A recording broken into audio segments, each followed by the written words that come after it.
Boys and girls, we talked most recently about community, right? And community has a lot of pieces going back and forth, kind of crisscrossing with each other, right? It has goods and services, and it has producers and consumers, and it has needs and wants. And when we think about a community, we're not really thinking about one member of the community and all of the things they need. We're thinking about all of the parts of the community together. So when we talk about a habitat, sometimes habitat, we can really be talking about kind of the parts of the community altogether, or we could just be talking about one thing and what that thing needs from its habitat. So we're going to be switching to another word now to talk about habitat and community, and we're going to be using the word ecosystem. Now, where community is really a very social studies, about people kind of word, ecosystem is much more on the science end of it. So we are now going to be switching back to the front of our unit study book because we're really talking about science now with ecosystem. So an ecosystem, though, it's still a lot that idea of habitat and community together. It's an area where things live and get what they need. So we're going to be watching a whole series of videos from lots of different sources, just like we're doing in Bible, and we're watching lots of different videos about Paul's life because we get a more complete picture that way. We're going to be watching a number of different videos about ecosystems because we get a more complete picture of what an ecosystem is that way. So today we have one from Scholastic's Watch and Learn library. So it's a really good introduction. It's not very long. And then once we do that introduction, we're going to get into some of the work that we're going to do along with it. Watch and Learn library. You ready? Let's go!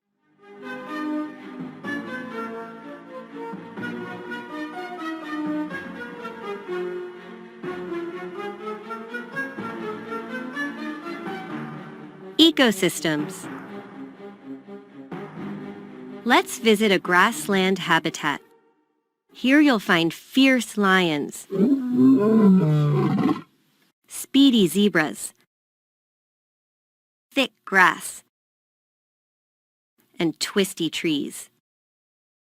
A habitat is a place where plants and animals live, but there are non-living things in this habitat too, like a roaring river or some rich brown soil. The living and non-living things, along with the habitat itself, make up an ecosystem. An ecosystem can be huge. A giant rainforest is an ecosystem. This ecosystem is made up of plants, rivers, dead trees. Even the rain is part of this ecosystem. But ecosystems can be very small too. Have you ever flipped over a rock and looked at the things crawling beneath it? The things underneath the rock make up their own ecosystem. The worms, bugs, soil, and tiny pieces of dead plants are all connected to each other. That's the important thing about ecosystems.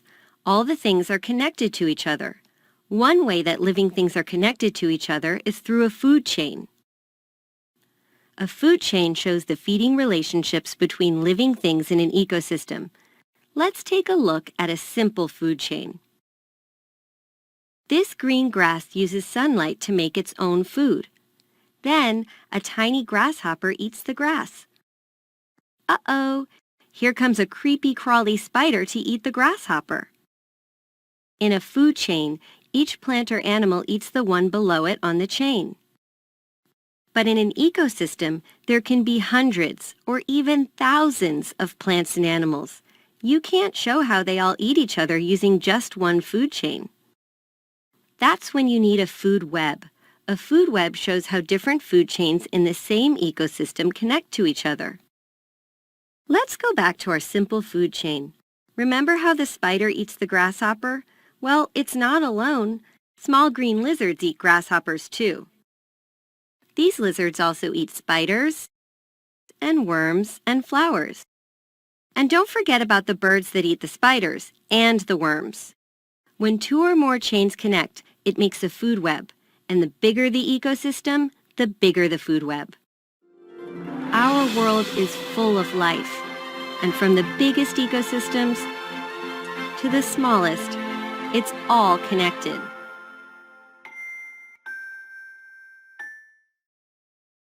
Okay, boys and girls, first thing before I even start talking about this, uh, I'm going to be talking about this for a while, and it would be great to color this really nicely. It's going to be going into your unit study book, and if you color it nicely, it's going to make your book a lot more interesting. So go ahead and grab scissors, or sorry, not scissors, crayons. Colored pencils is what I used. You could use markers.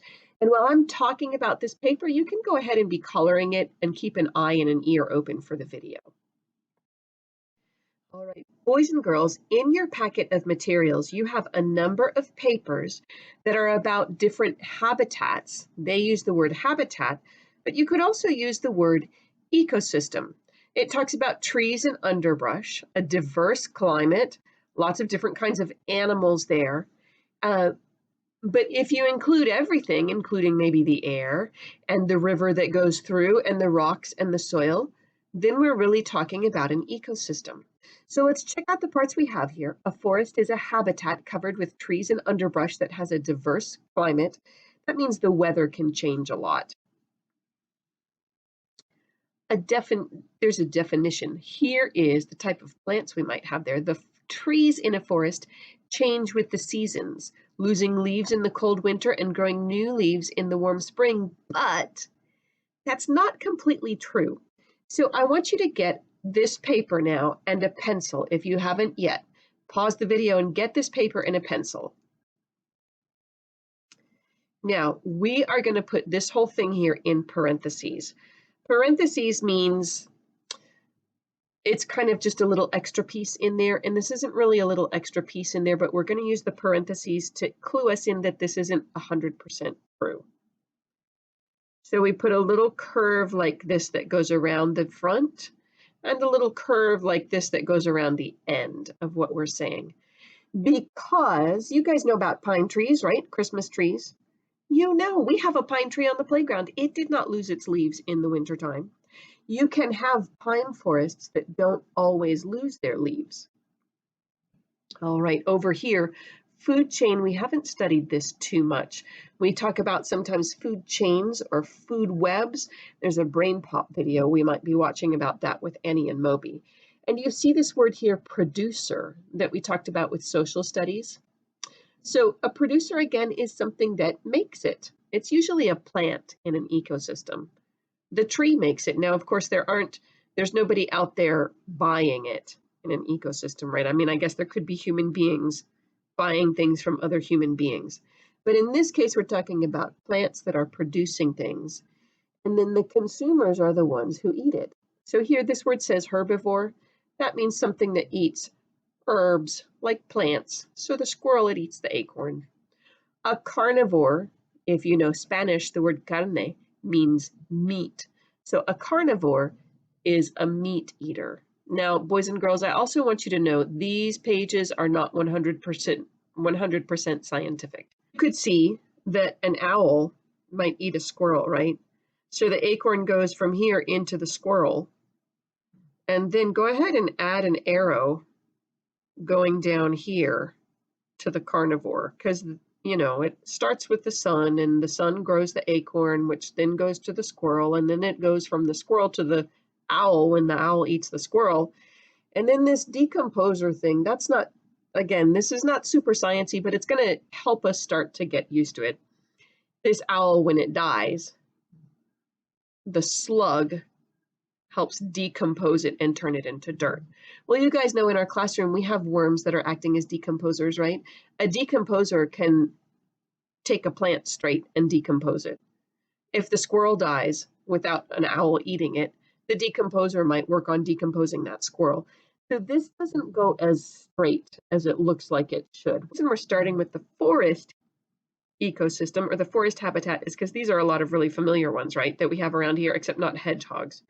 We don't have any wild hedgehogs here. We have to get them from the pet store. But there are some forests with wild hedgehogs. We have here a fox and a bear, a rabbit, a mouse, an owl, a skunk, and a squirrel. And all these other things we do have in the forest right by the school. We have all these things. So boys and girls, I want you to take some time coloring this nicely because this is going to be going into your unit study book. All right, guys, next job is going to be with the scissors. And the only thing I want you to cut out, first of all, is this food chain picture. Now, if you have done some careful coloring with your pictures, you can stop. I colored everything on here pretty carefully because I want it to look really nice in my book. If you just have some of it colored, that's okay. All right, so I've got this cut out now, and then I'm going to get my glue stick and open up the front of my unit study book. So remember, not the back here with social studies, but the front here because I'm going to science. So the last thing we had in here, do you remember we've marked some things about habitat? Now I'm going to go to a new page, but habitat and ecosystem, they're really similar words. So here now, I'm going to take this food chain picture and I'm going to glue it down right here. And then I'm going to cut out the other pieces and get some tape. So go ahead and do that. I'm about to tell you to pause the video. I wanted to show you how to cut this out first because I realized these lines can be confusing and you might cut this part out here. And we don't want to do that. They didn't give themselves quite enough space on these. So when you cut it out, you want to have it look like this. Can you see how there's a box inside a box?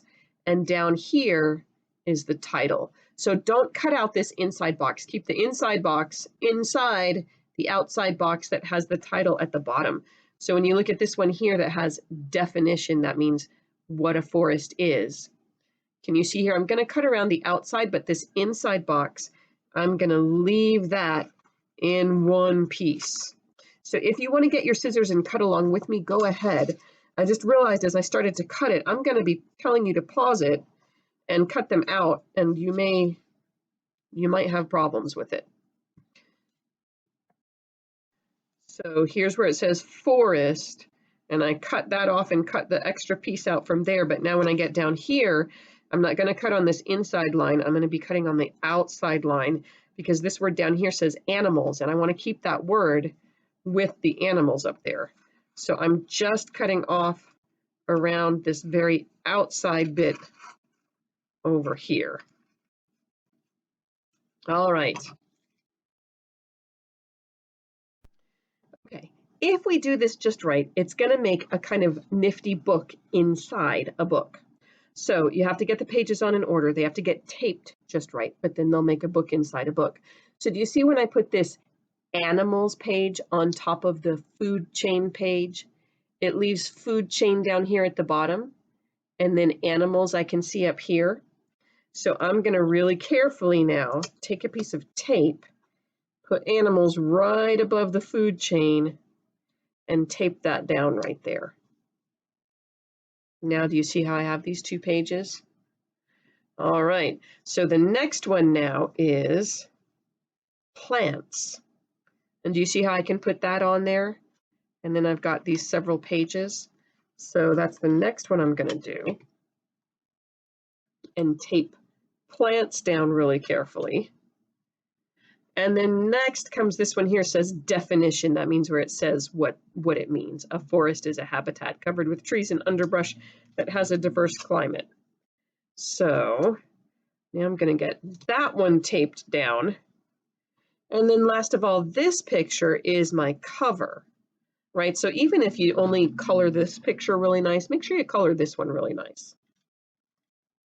All right, and then on this one, I think I'm going to get a little bit longer piece of tape.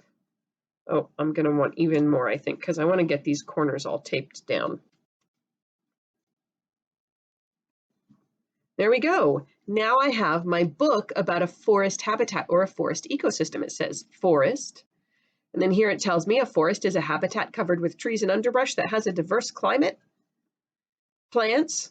Remember, we put the parentheses in here because this isn't always true that they lose their leaves in the cold winter and grow new leaves during the warm spring. I mean, even pine trees do grow new leaves, some on their new branch. Anyways, it's mostly true, but not for pine forests.